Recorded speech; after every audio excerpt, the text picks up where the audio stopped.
Good. Okay. So the last portion we talked about the offerings. So one of them was the Wallah offering, which is the burnt offering. Does anybody else remember the other names of the offerings? Yeah. The guilt offering. Okay, that was. There's five of them. So we got the burnt, the sham, and then there's three more. Shalomim. That's the peace offering. You don't have to say the Hebrew names, just the English ones.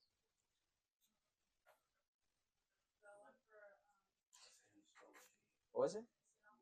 The sin offering. Yeah. Okay, that's one. And then the fifth one. The Korbato offering. No, it was close. No. The Hoamim. But you don't have to say the Hebrew one, just English. The bread offering. Close. The grain offering. The grain offering. You were close. But you had it. So you had the burnt, the purification, the guilt, and the grain offering, and the peace offering too. And then we talked about the consecration of Aaron and his sons. So we saw them eat a covenantal meal, and then they remained at the tabernacle for 7 days. And then this picks up right after the 8th day. After that, like they were set apart for their duties on the temple. So this portion, we're going to talk about Aaron's priesthood being inaugurated. We're going to see the death of his sons, Nadab and Abihu. We're going to see the clean and unclean foods, and then also unclean animals. But we're going to focus more on the inauguration part and on the death of his sons. So the inauguration is in Leviticus 10, and it starts on... Go back. Go back. What is inauguration? Well, we'll get to that. So the inauguration of Aaron starts in Leviticus chapters. I wrote 10, but it's chapters 9. So on the 8th day, Moses called Aaron and his sons and the elders of Israel, and he said to Aaron, "Take for yourself a bull calf for a sin offering and a ram for a burnt offering, both without a blemish, and offer them before the Lord. And say to the people of Israel, take a male goat for a sin offering, and a calf and a lamb, both a year old, without blemish, for a burnt offering, and an ox and a ram for peace offerings, and a grain offering mixed with oil. For today the Lord will appear before you." And they brought what Moses commanded in front of the tent of meeting, and all the congregation drew near and stood before the Lord. And Moses said, "This is the thing that the Lord commanded you to do, that the glory of the Lord may appear to you." Then Moses said to Aaron, "Draw near to the altar and offer your sin offering and your burnt offering, and make atonement for yourself and for the people, and bring the offering of the people, and make atonement for them as the Lord has commanded." So let's focus on the very first part, which is the 8th day, and let's talk about that. So in Jacob Milgram's book, Leviticus 1-16, he talks a lot about this 8th day, and he mentions how in the Bible, what's it, 8th day? 8th day. In the Bible, it's going to be very significant. We're going to see it in a lot of places. So, for example, like the circumcision, when the male child is born, on the 8th day he has to be circumcised. For firstlings, that's the firstborn of the cattle. 7 days they stay with the mom, and on the 8th day they're given to God. The purification of the sanctuary also takes 8 days. The Nazarites, if he touches a dead body by mistake, on the 7th day he shaves his head, and on the 8th he offers an offering at the sanctuary. And Sukkot is also going to be 8 days. So in the Bible, the 8th day is going to be pretty significant. Isn't the Sukkot where you build that thing? The Sukkot, yeah. Yeah, I have some. So the 8th day. So I have a little commentary from Jacob Milgram, and so I'm going to read it real quick. The 8th day is not like the previous 7. The latter serves as the installation of the priesthood and the consecration of the sanctuary, whereas the 8th day serves an entirely different purpose, the inauguration of the temple and its services conducted by its newly invested priesthood. The technical name for this inauguration is Hanukkah, initiation, or more precisely, Hanukkah HaMizbeah, the initiation of the altar. The consecration of the entire chapters upon the altar, as demonstrated by the description of sacrificial procedure, which omits nearly every rite that is unrelated to the altar, but includes every rite involving the altar, even the most minute. For example, the disposition of the suet pieces, which is the fat, we talked about that, climaxed by the unique theophany upon the altar. We talked about that last week. Do you guys know what theophany is? God's visible manifestation. God's visible manifestation, yeah. So basically, what Milgram is saying in these words is that the 8th day has a specific purpose. So the 7 days serve to consecrate Aaron and the sanctuary, where the 8th day is like the beginning of everything at the temple. So it's like the beginning of its services from then on forth. And then there's a technical name for that day, which is the initiation of the altar. And he says that based upon that technical name, you can see that the whole chapter 9 of Leviticus is centered around the altar.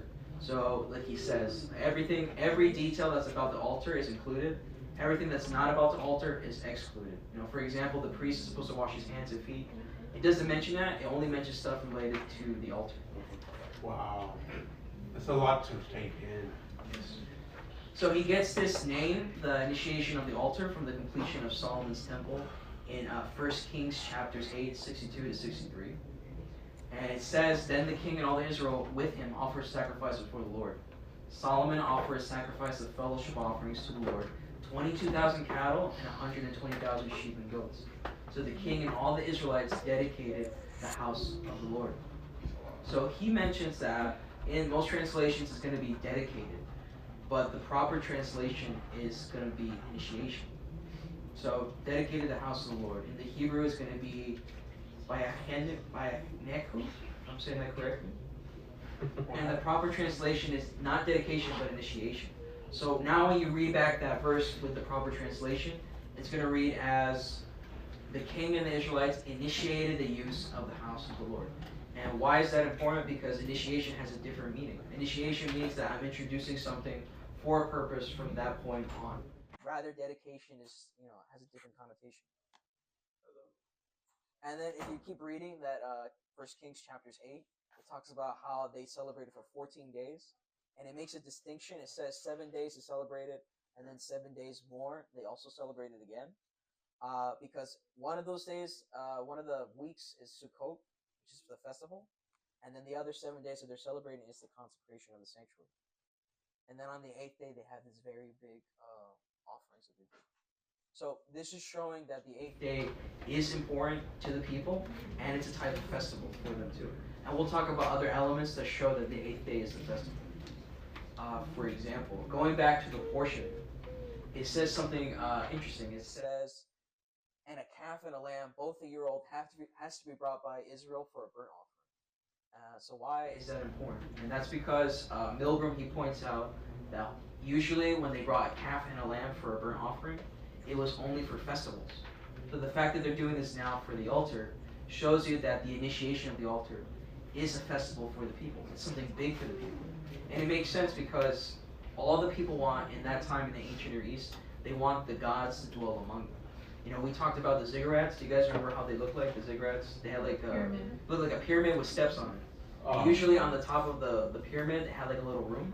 So it had a bed. They would put food there because it was kind of like a trap for the gods. So if he was walking by, it would kind of entice him to be there, and then they could capture his presence. And then you see the inverse with Israel. God wants to dwell with the people, and they don't have to entice him to be there. The only thing that they have to do is to make sure that they themselves are at a level of holiness so that he can dwell among them. Because we talked about before that it's the sins of the people that push God away. It's not anything else. For example, sorry? There was a house that Jesus slept at. Like he had his He slept at a lot of houses. And he bathed too. Yeah, he had to bathe. So a lot of the things kind of make sense why they start out that way before Yeshua comes into the world. Yeah, to prepare themselves. Is that what you're saying? Yeah. But where was I going with this? Well, just keep that in mind. That so God is making this distinction between Himself and the pagan nations. So then we see it says that Aaron has to bring a bull calf for a sin offering. So because it says sin offering, a lot of people assume that Aaron did something bad. And there's other people that make the assumption that he's bringing a bull calf because it's a reminder of what he did with the golden calf. And then other people say if it's not because of that, then it's because he's atoning for a sin that maybe he didn't know about, and they're just purifying the altar for that. But there's an issue with that because if you understand the sin offering or the purification offering, we know what they're saying doesn't add up with the, the intention, not the intention, the usage of the purification offering, the purpose of the purification offering. it doesn't add up with what they're saying. And we'll talk about that again, kind of like a refresher. So again, if you guys don't remember, the sin offering in most Bibles it says sin offering, but it should be a purification offering. And we talked about why. One of the reasons why was because, well, let me get to that. So there were specific reasons for why it would be brought. Usually it was brought by an individual for two reasons. So one of them was physical impurities. And I mentioned the example of a woman that gave birth. She would have to bring a purification offering. And that's why they say the proper translation is purification offering, because giving birth is not a sin. So she doesn't have to bring a sin offering because she gave birth. So that's not the right translation. It should be a purification offering. But besides physical impurities, like a woman giving birth and other things like that, it was also for inadvertent sins. And what inadvertent sins means that, let's say, I made a sin that I didn't know about, and then I realized that I did it, so I make an offering to atone for that. So it's for known sins that I didn't mean to do. And then there was, it was also brought by the high priest if he did an inadvertent sin, and it was brought by the community if they did an inadvertent sin. So we see here the first contradiction, because do you guys remember which offering was given if I didn't know if I sinned or not? There's only two offerings for sins. So what's the other one besides the purification offering? So Asham. So I would bring the Asham offering if I didn't know if I sinned or not. So, but that's the only offering that's not required by God. He requires all the other offerings except the Asham offering, because this is a festivity. And Asham is kind of like a private offering between God and the person. So again, so we see one contradiction here. It can't be a purification offering that he's giving for an unknown sin, because that's only for the Asham offering. And then there's certain rules for the purification offering, how they're supposed to be done. So if it's done for an individual, the blood is put on the altar of the burnt offering, and then it's eaten by the priest. But if the offering is given by the high priest or for the community, the blood has to be brought into the altar of incense, where it's put on the horns and sprinkled on it, and that one could not be eaten. It had to be burnt. And this is symbolized with that picture, which helps a lot. So individual sins are going to be done, focused on the altar of the burnt offering. Sins of the community or the high priest, that goes to the altar of incense. But any brazen sin or rebellious sin is going to affect the ark, and unrepented sins also affect the ark. That's why we have Yom Kippur. That's the purpose of Yom Kippur, is to clean the sanctuary of any unrepented sins. That way God can still dwell among the people, because like I said, God told the people that it's your sins that keep me away from you. And that's important because in the ancient Near East, they used to believe in demons, and that the demons would defile the temple. So what they would do, they would drench the whole temple in blood to scare away the demons. And then you see in contrast, God saying it's not the demons, it's you. Your sins mess everything up, so you have to be on your best behavior if you want me to dwell among you. So let's see what are the exact rules for the high priest when he has to bring his purification offering. And this is going to be in Leviticus 4. So it says, if the anointed priest brings a guilt on the people, he must bring to the Lord a young bull without defect as a sin offering for the sin he has committed. The anointed priest shall take some of the bull's blood and carry it into the tent of meeting.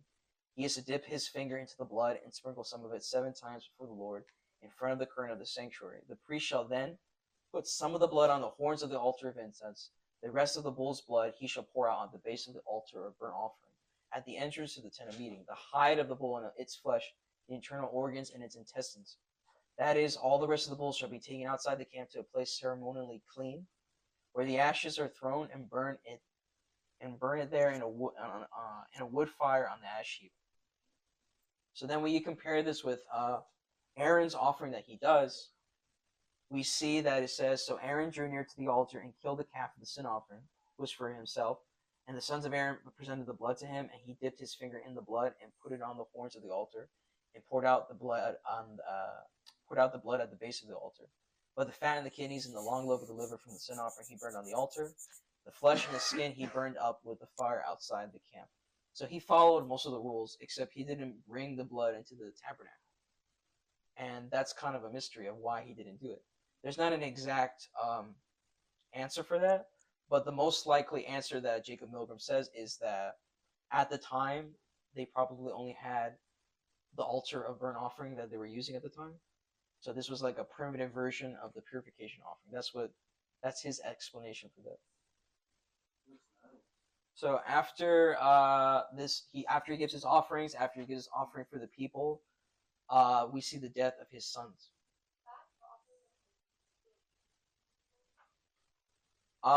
Repeat that question.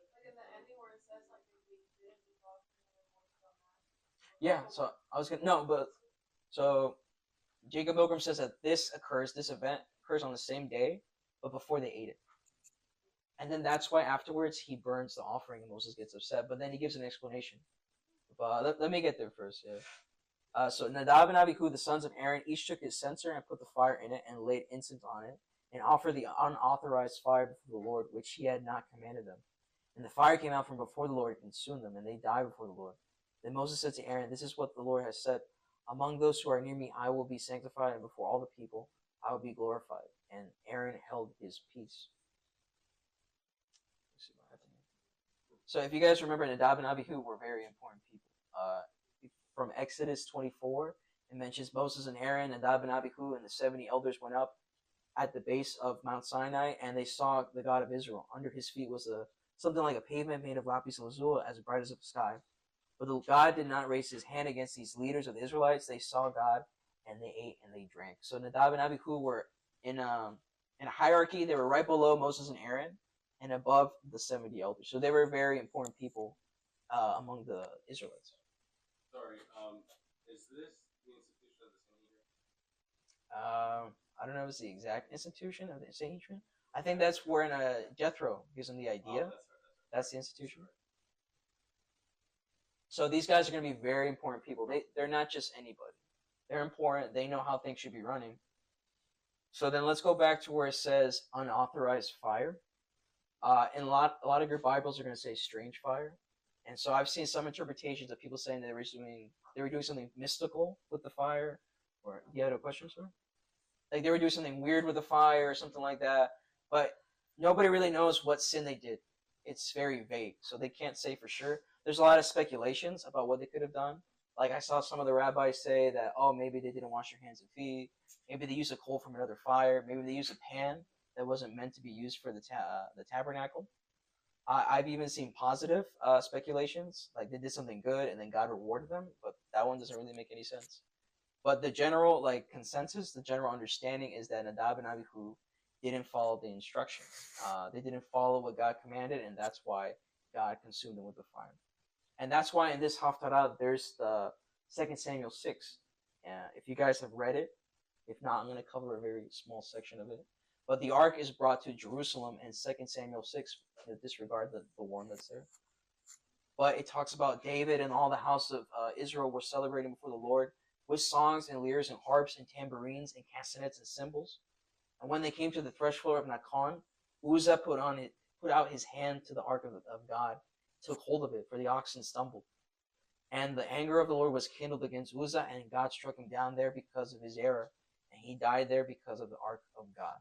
So this guy, who wasn't a Levite, went and tried to help the Ark of the Covenant from falling, but then he died. And a lot of people read that and like, whoa, that's really harsh. But God, way before, he said that only certain people can carry the ark. Only the Cohens. The Cohens are a family within the Levites. So not even any of the Levites could carry the Ark of the Covenant. Only the Kohanim. And that guy had to do that. Even though his intentions were good, it doesn't really matter. You have to stick to what God asks you. And this is very big for people in Christianity. You talk to them about Christmas and Easter and, how it has pagan roots. And they usually say, well, God knows my heart. He knows my intentions. So I think he'll understand if I'm doing it for him out of love. And a more extreme example is like Halloween. They try to rededicate Halloween, Hallows Day, for God. But you can't do that. You can't take something that's pagan and try to turn it into something that's holy. And we're going to talk about that later on in the lesson. Yeah, it says foreign fire too. So that's why they think sometimes it might mean from another source that wasn't from the altar, because they're supposed to use the coals from the altar to go into the altar of incense and do all that stuff. But they did something totally different. So let me see here. What do So then it says at the end that Aaron had to hold his peace. He couldn't show any emotion. He couldn't break down and cry. He had to hold his composure because he's the high priest. He represents all of Israel, and he's at a level of holiness. He has to set the example for the Israelites. And that's why later on, God gives these instructions to Aaron and his younger sons. He tells them, do not let your hair of your heads hang loose, and do not tear your clothes lest you die, and wrath come upon all the congregation. But let your brothers, the whole house of Israel, bewail the burning that the Lord had kindled. And do not go outside the entrance of the tent of meeting, lest you die, for the anointing oil of the Lord is upon you. And they did according to the word of Moses. So the people could mourn the death of Nadab and Abihu, but Aaron and the rest of the priests were not allowed to. And a lot of these things that he's saying, the letting the hair grow out and tearing the clothes, these were methods of mourning in the ancient Near East. So in the ancient Near East, it was common for people in mourning to rip out their hair, or they would cut the corners of their hair, or let the corners, not the corners, they would let their hair grow out. They would tear their clothes off to the point where they had nothing, like that extreme. They would cut themselves, and that still happens today. No, don't do that. But people still do that today, like the Shiite Muslims, they practice this ritual where they bash themselves with a blade on the head and they gash themselves open because it's mourning I think it's the grandson of Muhammad. That's why they do that. And then in the Philippines, the Catholics they whip themselves with blades and they hurt themselves because of the crucifixion. Yeah, I remember if you guys ever read is it Isaiah? No. I always mix up Elijah and Isaiah. Elijah. Yeah, so Elijah and the prophets of Baal, they have like this little competition. And so they're trying to get Baal's attention and they start cutting themselves. And that's what some of these rituals were. That was the purpose of these rituals sometimes, to get the God's attention. But God doesn't want any of the people to be doing that. He wants them to be distinct from the pagan nations. And that's why Aaron, he cannot mourn, he cannot rent his clothes. He has to be a full composure because he's at a certain level of holiness. And when you understand this stuff, it actually helps you understand a lot of the Bible later on in the New Testament. So when we read Matthew 26, where Yeshua is at Caiaphas' house for the court hearing, we see something interesting. So it says, now the chief priests and the elders and all the council saw false testimony against Yeshua to put him to death, but found none. Even though many false witnesses came forward, they found none. But at last 2 false witnesses came forward and said, this fellow said, I am able to destroy the temple of God and build it in 3 days. The high priest said to him, do you answer nothing? What is it these men testify against you? But Yeshua kept silent. And the high priest said to him, I put you under oath by the living God. Tell us if you are the Mashiach, the Son of God. Yeshua said to him, it is as you said, nevertheless I say to you, hereafter you will see the Son of Man sitting at the right hand of the power and coming on the clouds of heaven. Then the high priest tore his clothes, saying, he has spoken blasphemy. What further need do we have of witnesses? Look now, you have heard his blasphemy. What do you think? They answered and said, he is deserving of death. So with the information that we just studied, we know that Caiaphas is disqualified as the high priest. Because he said, if you tore your clothes, you're going to die. So right there, he's disqualified as a high priest. Everybody in the room that studies the Torah, they wouldn't know that he was disqualified as the high priest. But nobody did anything because everybody in that room was corrupt. It was at Caiaphas' house, which was against the rules. It was supposed to be at the court. It was at night, which is against the rules again. So this type of court is what people call a kangaroo court. It had no legal standing. It was just a way to get Yeshua to get crucified. So I know I covered a lot of stuff in a very short amount of time. So I just want to stop. Yeah, I want to recap it. So you told us that when you tear your clothes, you're disqualified as the high priest. If you're the high priest. And Nadab and the Abihu were at top or bottom? They were very prominent people, if you want to say that. Important people, yeah. You talked about how somebody was consumed by fire. The Nadab and Abihu. That was Nadab and Abihu? Yeah, they were important people, but they messed up. And then Aaron and Moses were working with them and they made a mistake, right? No, well, the sons, they did something on their own that they shouldn't be doing, and that's why they died. And then you talked about how Yeshua said you will see the Son of Man in the clouds and stuff. Yeah, he told Caiaphas, and he got upset, and he tore his clothes. Yeah, and then that disqualified him as the high Yeah, And then you said that since everybody was corrupt, they did nothing. exactly. Yeah. Okay. So you heard everything. But do you remember And you talked the? about the burnt offering, the bread Yes. offering. I talked about the 8th day. Do you remember the 8th day? What I said? Yeah, you said that on the eighth day they saw the full presence of God. Yeah. The theophany. Yeah. Yeah. But what was the 8th day like? What was it all about? What was the center of the 8th day? Of the Ark of the Covenant. Not the Ark of the Covenant, but the altar. Yeah. The altar. Yeah. So the 8th day is centered around the altar, and then the name of the 8th day is going to be the initiation of the altar, and that day is a festivity. And then again, like I said, Aaron's sons, we don't know exactly what he did, but it's generally understood that they didn't follow the protocol that God asked them to do. Bless you. Huh? So there were ritual practices for mourning the internese that we talked about, and that's why the high priest was prohibited to do it, as they were at a certain level of holiness. Now, if you read the Bible, usually the Israelites, they would also rent their clothes and put ashes on their head. That was okay, but any of the other stuff was, out of line. And then I think you mentioned that was it that Aaron, he burned one of the offerings? I think it was a sin offering of the people. I forgot to include that. But yeah, so later on when you read the portion, after the death of his sons, he burns the purification offering of the people. And they were supposed to eat it. But he burns it, and Moses gets upset. He's like, "Why did you do that? That's against the law. You're not supposed to do that." But he says, "Well, after what just happened, it makes sense because of his son's sin. They, what would you say? They desecrated the sanctuary. So now that purification offering is no longer valid because they invalidated due to their sins." I think he says something like that. I guess he said. I'm trying to remember his commentary.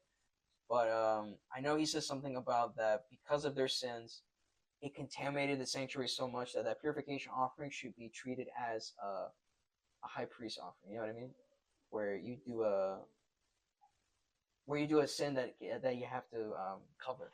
You understand what I'm trying to say? But it was something like that. That because of their sins, they had to burn that one because now it's too defiled. He changed the slide. I'm sorry. The Dab and Nabi. What kind of names are those? Hebrew names, I would assume. I don't know. But so we're talking about the priests in Caiaphas's house, how they were corrupt. They kind of strayed away from the purpose that God gave them. And God tells them in this portion that you're to distinguish between the holy and the common and between the oh, bless you. You okay? Too much. So it says you're to distinguish between the holy and the common and between the unclean and the clean. You're to teach the people of Israel all the statutes the Lord has spoken to them by Moses. So these are terminologies that we have to understand. What does it mean to be common? What is the difference between unclean and unclean? And what do those terminologies mean? And we see these later, they're used in Acts 10 in Peter's vision. It says, Peter went up to the housetop to pray about the 6th hour. Then he became very hungry and wanted to eat. But while they made ready, he fell into a trance and saw heaven open, and an object like a great sheet bound at the four corners descending to him and let down the earth. In it were all kinds of four-footed animals of the earth, wild beasts, creeping things, and the birds of the air. And a voice came to him, "Rise, Peter, kill and eat." But Peter said, "Not so, Lord, for I have not eaten anything common or unclean." And a voice spoke to him again the second time, "What God has cleansed, you may not call common." This was done 3 times, and the object was taken up into heaven. So again, we see these terminologies being used, common or unclean, and common again. So what does common even mean? And then when you read later on in the chapter, for those of you that don't know this chapter, a lot of people assume that it's about that you now can eat pork because of this vision. But it's not about food. It's about if you can call a Gentile unclean, if you can accept them into the kingdom. He later understands the vision if you keep reading the whole chapter. In verse 28, he says, "Then he said to them, you know how unlawful it is for a Jewish man to keep company with or go to another nation. But God has shown me that I should not call any man common or unclean." because Peter had the problem where when he was with the Jewish people, he would treat the Gentiles differently, and then when the Jewish people were gone, then he was friends again, and he had that issue. And then God's trying to teach him that, look, you can't call people that I set apart unclean. It's not up to you; it's up to me. But then, okay, the question is, what's the difference between common or unclean? Common is all the time, and unclean is like. Well, in the Hebrew context, common is a different meaning. Oh, what does it mean? I'm going to talk about that. So the Hebrew translations for these words are going to be holy, which is kadosh. Common is whole. Unclean is tamei, and clean is tahor. So again, so what is common? What does that mean? So Milgram, not Milgram. I'm going to be using this source from the book of Leviticus by Weinhem, I think it is, or Wenhem.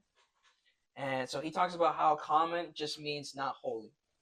And then common can be divided into two subgroups. Common can be clean, which can be sanctified to be holy, but it can also become unclean. And then we have the category of unclean. And unclean things cannot be sanctified to be holy. So again, like I said earlier about the example of Halloween, you can't take something that's, pagan with a lot of pagan elements and try to make it holy for God. It doesn't work like that.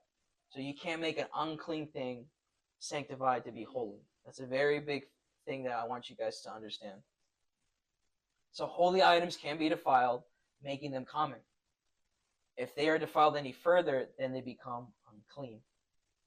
I'm going to have a nice little picture that kind of puts that in a nice relationship. I know it sounds confusing. I'm good? Okay. So there's a nice little picture that shows all of that relationship between the holy, the common, the clean, and the unclean. And again, it's from that book of Leviticus. So again, like he said, holy things can become profaned, which then makes it common. And then from common, it can be sanctified again to be holy. And clean things can be polluted to become unclean, and then they can be cleansed to be clean, which is made into a nice little picture. If you want to draw that for notes, I would.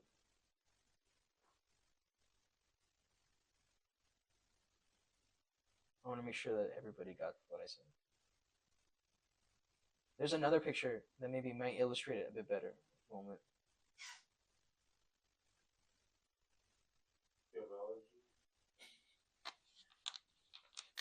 So with this one, he combines both circles. And so you have clean in the middle. So clean would be like a normal state that everybody's in, or common. So when you say somebody's common, that's a state that every object or every person is normally in. And then from common, if you're clean, you could be sanctified to be holy, or you get profane and then you go back to clean. But if you're unclean, let me reword that. You have a question?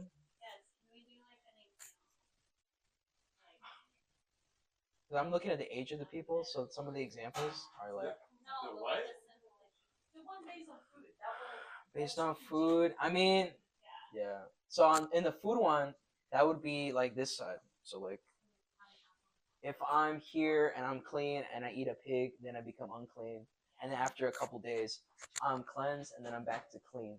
But the problem is, if I'm in a holy state and I go all the way to unclean, I can't go back to holy. I'm now in this circle. Well, I can never go back to this state because anything unclean cannot be sanctified to be holy. So once you're there, you can't go back here. You can be cleansed to be clean, I believe, but you can't go back to this state. You can't be sanctified. But that's a very important thing because what are Gentiles? Are they clean or unclean? Yeah, so that's the question though. If an unclean thing cannot be sanctified to be holy, how does God sanctify those that are unclean?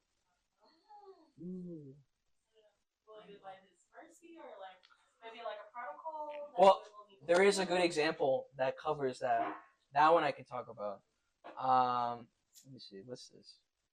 I think I messed up the slides here. That's nice.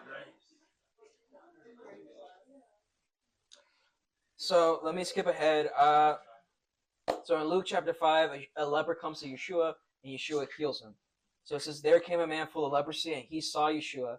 He fell on his face and begged him, Lord, if you will, you can make me clean. And Yeshua stretched out his hand and touched him, saying, I will be clean. And immediately the leprosy left him. And he charged him to tell no one, but go and show yourself to the priest, and make an offering for your cleansing, as Moses commanded, for a proof to them. So we see that Yeshua and the leper, they're using that terminology of unclean and clean. He didn't say you're healed, he said you're clean. And this is because lepers were exiled outside of the camp for their impurity. They were treated as someone that was in a state of uncleanliness. So, and on top of that, they were seen as dead people walking. They are described as looking as a stillborn. If you've ever seen a picture of a stillborn, they have like these white patches and they have like this swollen like face. It's very creepy looking. So imagine somebody living walking around like that. So they literally look like the Walking Dead. So it was also believed that the punishment that they got of leprosy was divinely given by God as a punishment. So if it was divinely given by God, only God could forgive it. And we have there's proof that leprosy was a punishment because they had to give a guilt offering besides the purification offering. A guilt offering? Yes, a guilt offering. And if you remember, there's cases where somebody's given leprosy, it's usually as a punishment. Like Miriam, she was murmuring about Moses because he got that new wife, and then she got leprosy for talking about him. So leprosy was usually given by God as a punishment for, I believe, it's Ma'al, that type of sin we talked about though. Ma'al, yeah. So the leper, right for passage. Yeah, the leper had a rite of passage. Like, why did Yeshua ask him to go to the temple? Because there's a certain protocol that he has to follow once he's clean. He can't just be, I'm clean now, and then he walks away. He's supposed to go to the temple and show himself to the high priest. So once he's cleansed, the leper had to be reintegrated in a rite of passage. Because remember, he was exiled outside of the camp. And everybody knew who he was, because every time he came by, he had to say, I'm unclean, I'm unclean. Everybody knew who that was. That's Larry the leper. But now they're going to see him that he's clean. So he would have to bring a purification offering for himself. And this is what's interesting about the purification offering, is that this was the only time where they would put the blood on a person was for when a leper was clean. There was 3 times in the Bible that happens where the blood is put on the people. I thought a leopard was a type of animal. That's a leopard. Leopard. Leopard. So there was only 3 instances in the Bible where blood is put on a person. The children of Israel on Mount Sinai, when they did the sacrifice at the base of Mount Sinai, he sprinkled the blood on the people and on the altar. When the high priest and the Levites are consecrated, that's when they put the blood on the earlobe and on the toe and on the pinky, I believe. And they do the same process for the lepers when he's brought back into the community. So he's elevated from his status of uncleanliness to another level of holiness. He's sanctified back into the people.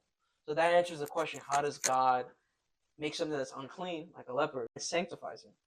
And that ties in with Yeshua, because through the blood of Yeshua, we're able to be sanctified and be brought into the covenant. And he even mentions it in Ephesians 2, which I'm going to put there. So from death to life, Ephesians 2. I'm going to put, not the whole thing, but most of it, because all of it's good. So it starts out and it says, and you were dead in your trespasses and sins, those that were outside the covenant, in which you used to walk when you conformed in the ways of the world, and the ruler of the power of the air, the spirit who is now at work in the sons of disobedience. All of us also lived among them at one time, fulfilling the cravings of our flesh and indulging its desires and thoughts. Like the rest, we were in nature but children of wrath. But because of his great love for us, God, who is rich in mercy, made us alive with Messiah even when we were dead in our trespasses. It is by grace you have been saved. And God raised us up with Messiah and seated us up with him in the heavenly realms of Messiah Yeshua, in order that in the coming ages he might display the surpassing riches of his grace, demonstrated by his kindness to us in Messiah Yeshua. For it is by grace you have been saved through faith, and this is not from yourselves, it is a gift of God, not by works so that one can boast. We are God's workmanship, created in Messiah Yeshua to do good works, which God prepared in advance as our way of life. Therefore remember that formerly you who are Gentiles in the flesh and called uncircumcised by the so-called circumcision, that done in the body by human hands, Remember that at the time you were separated from Messiah, alienated from the commonwealth of Israel, and strangers to the covenants of the promise, without hope and without God in the world. But now in Messiah Yeshua, you who were once far away have been brought near through the blood of Messiah.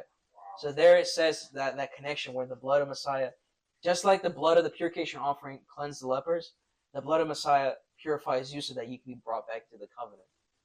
So that's how something unclean like us can be sanctified. But that's only done by God. So that doesn't mean that I can go, like I said, I can take Halloween and then make it into Hallows Day and now God's going to be happy. God only has the power to say who he redeems and who he doesn't. And in the case of Cornelius, he was doing certain acts of righteousness, and that's why he got God's attention, because he was doing things after the attributes of Abraham. And I'm tired. You tell me a good story, man. It is a good story. There's a lot of stories in the Bible, man. So remember, I said that clean can also mean morally good. I don't know if I ever mentioned it, actually. Well, if I should have mentioned it, but clean doesn't only mean physically good; it also means morally good. Morally good? Yeah. So not just about like if you're physically clean, like you took a shower, but if in the inside your heart is clean. So cleanliness may be used to denote a state of righteousness. And like I said in Acts 10:2, it says the following about Cornelius. It says that he was a devout man, one that feared God with all his house, which gave much alms to the people and prayed to God always. And that word alms is going to be connected to the Hebrew word tzedakah, which means righteousness. So he was following the attributes of Abraham, the attributes that are described in Genesis 18. And we'll read about it. It says, "For Abraham will certainly become a great and mighty nation, and all the nations of the earth will be blessed through him. For I have known him in order that he may command his children and his household after him, that they keep the way of the Lord, to do righteousness and justice, that the Lord may bring to Abraham what he has spoken to him." So we see Cornelius, a Gentile, coming from a state of uncleanliness, begins to believe in God. He begins to follow the attributes of Abraham and justice and righteousness, which God sees and acknowledges. So Cornelius, who was circumcised by the heart and then his flesh, is accepted by God. And Rico makes the point that why does God give Peter the vision of unclean animals? Why that vision? What did that mean to the Jewish people? If I eat an unclean animal, what does that mean to me legally? We talked about it. Like if I eat a pig, what does that mean? That means you're unclean. I'm unclean, but am I unclean forever? No. But then what does that mean? Where can I not go now? To the temple to get purified. I can't go to the temple, but I can go to the tabernacle. I can go to the temple. So if I eat an unclean animal, I'm in a state of uncleanliness. So now I can't go to the temple to do my offerings and stuff like that. So that's what they fear. They don't want to be separated from the temple. They want to be close to God. But they went to a certain extreme where now they're putting people that are Gentiles in this corner, like they're radiation. But then God's trying to teach them that we're supposed to be an example for other people and gather people in, instead of just being us in a corner and everybody else on the other side. And it's interesting because it says that Cornelius in Acts 10:1, it says he lives in a city called Caesarea. I think I'm saying that right. And Caesarea is a very interesting place. Well, anyway, the city of Caesarea where Cornelius lived, it was a pagan city built by Herod to commemorate Caesar. So because it was a pagan city for Caesar, it had a temple and they would give offerings to Caesar. So Peter or any of the Jewish people would not go to that place out of fear of being defiled. Remember, he said that it's not lawful for a Jew to be with a Gentile or go to another nation of a Gentile, because they didn't want to be defiled and not be able to go to the temple. And you know how to tell. So I mentioned about profane, that how things can become profane. So in the New Testament, it means to offend or insult, especially when it's about God's name or his sanctuary or the Sabbaths or the festivals and his holy things. So if you speak about against the Sabbath, or you speak against the temple, or you speak about any of those things, you are profaning yourself. You're profaning God's name. And that's a big no-no when it comes to that. So in general, it means to make something unholy or indicates the lack of holiness.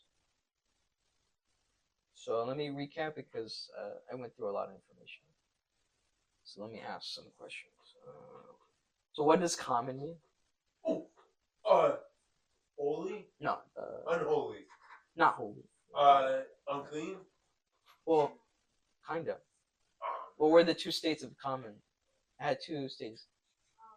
Can be sanctified to be holy or cannot. So what was the two states though? Because it was Clean and unclean. clean and unclean. Yeah. Oh, And what was it that you said? The clean, it could be Sanctified to be holy yeah, and then the unclean cannot be sanctified. cannot be sanctified to be holy. So yeah, so common means not holy. It has two states, clean and unclean. Holy items can be profaned, making them clean. Any further, and it becomes unclean. So yeah, so like in the case of the priest, sometimes he would, if he touched a dead body, he wouldn't be disqualified from being a priest, but he'd have to go through a purification process where now he goes in a state of uncleanliness, and then after the process, he becomes re-sanctified to do his stuff. And then clean items can be sanctified, but unclean items cannot be sanctified. that's true. So I can't take something that's like super pagan and try to rededicate it to God. And that's something that I hear a lot of Christian people. They say that, oh, well, you can take anything that's bad and turn it into good for God. He does it all the time. And it's like for people, yes, that's true. But for objects or festivals and stuff like that, he has a very specific way of how he wants to be worshipped and how he wants things to be done. So you have to respect that. And like I said in the previous example, we saw with the guy that tried to pick up the Ark of the Covenant, even though his intentions were good, there's still a way that God wants things to be ordered. And then we talked about how through Yeshua's blood, those who are unclean, like us, are sanctified to be acceptable to approach God. Wait, what was common again? Common means not holy. It has two states, clean and okay. Yes. And holy items can be profane, making them clean. Profane. What does profane mean? Oh, well, profane means to. To profane.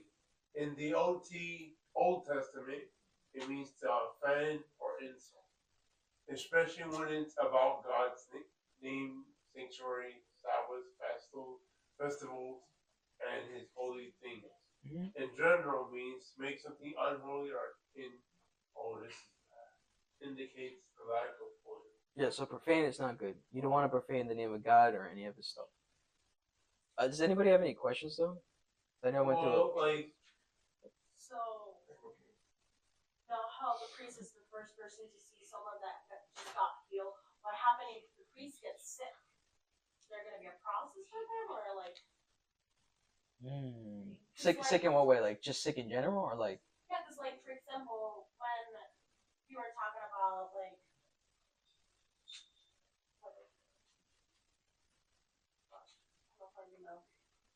But like.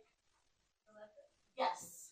In the case of the leper, Mm-hmm. well, he was the only person that was allowed to check out the leper because we're gonna read later on in the portion. There's like a whole process where he goes to check himself in, and he looks at the spots on his skin to check if they're leprous or not. But he would never get unclean from them. If he gets sick, exactly. If he gets the leprosy, well, the thing is, like I said, the leprosy was like it was divinely given as a punishment for that person. They could spread it, and they could spread it to objects too.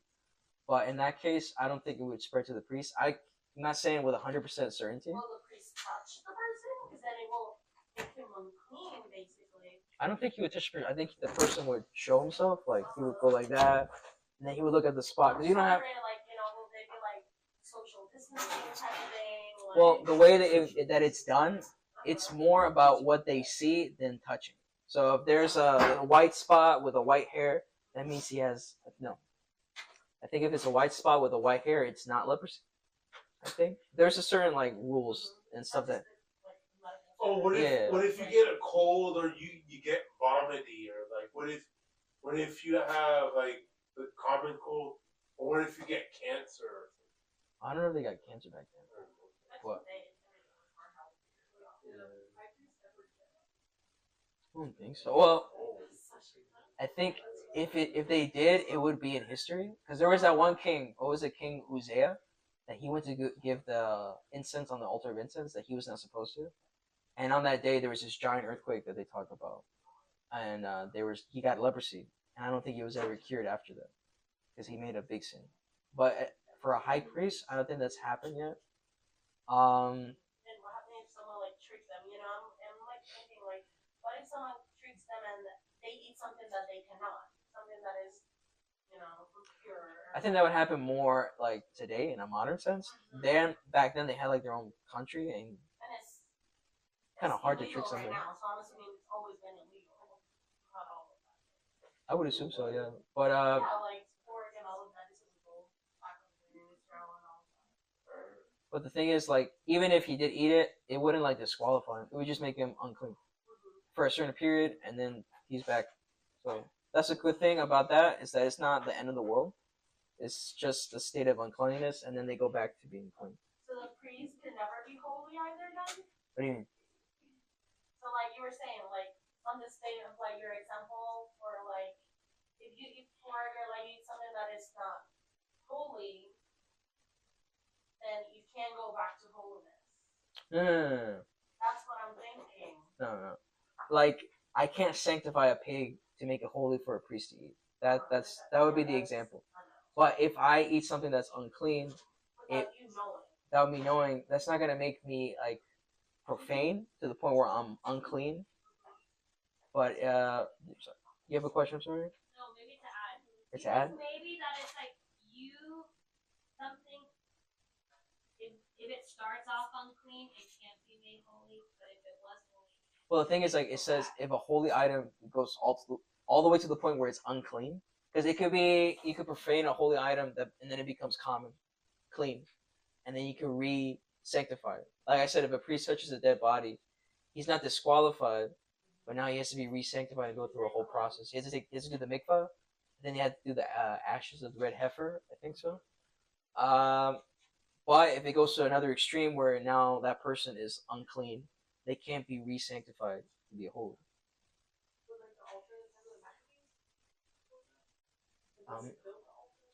I'm not 100% sure about that part. I'm not 100%. But I'm trying to think of an example. I don't think there's a lot of examples of. I mean, the priests during the time when Israel was separated, they started doing worship to pagan stuff and idols and stuff like that. So in that case, they would be, I guess, in a state of uncleanness. I mean, I don't want to say anything that it's not 100%. But does anybody else have any other questions? Because Jesus can forgive anything, right? Well, Depends. Oh, that's scary. Yeah, it is. You got to be careful.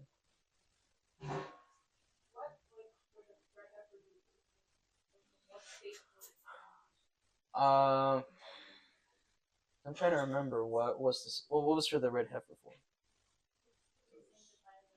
It's for resanctification, but if you touch a dead body, then I'm mistaken. So if I was a Nazarite, I believe, and I touch a dead body, I would have to do the red heifer ashes with the water. So like in the case of Yeshua, I don't know if you guys saw The Chosen. Yeah. Where they go into the lake and they have like that water party. yeah. So the thing is that he would have gone to the temple because it's not a big deal. He would have gone to the temple and he would have done the mikvah with the ashes of the red heifer, because that's what you have to do if you touched a dead body. Even though that he brought her back to life at that point before she was dead. Yeah. You're very knowledgeable and intelligent. You're very wise. Oh, some stuff. Some stuff. I still have a medical question because I've asked this before in other places and nobody has given me an answer. How about surgeons? They go from transplanting heart to another person. Wouldn't that like? That's what I'm not sure about either. I don't know how that works. I need an answer for that. Look, she's asking like for surgeons, they put another person's heart in your body. Yes. Is Would that make you unclean? is that bad in the Bible's point of view? I don't really know for sure. But it's also like it's for life, to save your life. right. So Like I don't know, like for example, sometimes they do like pig valves. Like if that happened to you, then I feel like you would be in a state of I uncleanness. feel, in my own opinion, if that's your last option, and you die if you don't. Because I mean, in the Torah, the sanctity of life is very important. Like in the case of David, when he ate the bread that he was not supposed to, because otherwise he would have starved to death. I would never hold it against you if you had to do that. but how about surgeon though? Well, Surgeon? the like The one doing it? yes. So like he's touching something dead. But he's Like working on removing the saving dead so part, it's put in the brand new. Like will the surgeon will have to like clean himself, like cleanse? Well, if let's say we're in modern times and the temple is here, because right now the temple's not here, so that wouldn't really affect him. But if the temple were here, he would just have to do like a mikvah with the ashes of the Every heifer. single day, 'cause they're Yeah. Only if you're going to the temple. Well, Isn't it sometimes just until sunset? but see, that's where the Sanhedrin would come in. That's why they're so important because they look at these type of things, and then because they're so fluent in the Torah and they have the authority to make those decisions. So if they were reintegrated, then they could make decisions like what would happen to a person like that, and that's what the purpose of the Sanhedrin is for. Noise out there. Did you finish? Okay, I hear your mom. no way. Oh wow. I mean, I finished. Finished? Yeah. Well, you're not finished. No, you still got more. Come on. Yeah. It was a busy week. We're done? I think so. I hear. But does anybody else have any other questions before we Okay, close it? how much do you have? Ask me about this portion. Do you have anything so I can review or? I mean, he posted it on that website, the Google Classroom. I can put the code out. Next week he'll put the Maybe code. you can tell my aunt.